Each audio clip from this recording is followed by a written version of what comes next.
అందరికీ నమస్కారం అండి.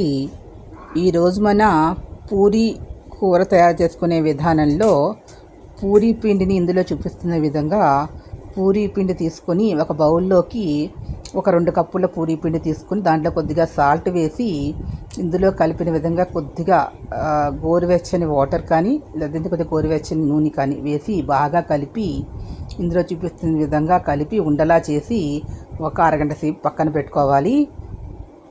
తర్వాత కూరకి సంబంధించి ఇలా బంగాళదుంపల్ని ఉల్లిపాయల్ని తరిగి పక్కన పెట్టుకుని తర్వాత ప్యాన్ తీసుకుని ప్యాన్లో 2 మూకుళ్ళు, ఇక్కడ ఒక మూకుడు ఎడం పక్కన ఒక మూకుడు కుడి పక్కన ఒక మూకుడు పెట్టుకుని స్టవ్ మీద 2 మూకుల్లో కూడా నూనె పోసుకొని ఒక మూకుల్లో నూనె నిండుగా పోసుకొని, అంటే చిన్న మూకుడు తీసుకున్నట్లయితే బాగుంటుంది. అదేవిధంగా 2వ మూకుల్లో కొద్దిగా మన కూరకు సరిపోయేంతగా కొద్దిగా నూనె తీసుకుని తర్వాత చిన్న చిన్న ఉండలుగా చేసుకుని పూరీలు వత్తుకుని ఇందులో నూనెలు అలా దీంతో చూపిస్తున్నది అలా వేయించుకొని తీయాలండి. పొంగుతాయి, బాగా పొంగిన తర్వాత తీయాలి. అలా కూరలో కూడా శనగపప్పు, మినపప్పు, కొద్దిగా ఆవాలు, జీలకర్ర కూడా ఆ పప్పు వేగిన తర్వాత అందులో ఉల్లిపాయలు, పచ్చిమిరపకాయలు కట్ చేసుకున్నవన్నీ కూడా వేసి పెట్టుకున్న బంగాళదుంపలు కూడా కట్ చేసుకొని అవి కూడా వేసుకొని కొద్దిగా ఉప్పు, పసుపు వేసుకొని మూత పెట్టేసి 20 నిమిషాలు కానీ ఉడికిపోయి ఉంటుంది. దాన్ని దించేసే ముందు కొత్తిమీర జల్లేసి దించితే చాలా బాగుంటుంది.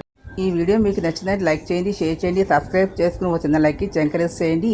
Please subscribe my channel. Thank you. ఒక లైక్ ఇచ్చి ఎంకరేజ్ చేయండి ప్లీజ్.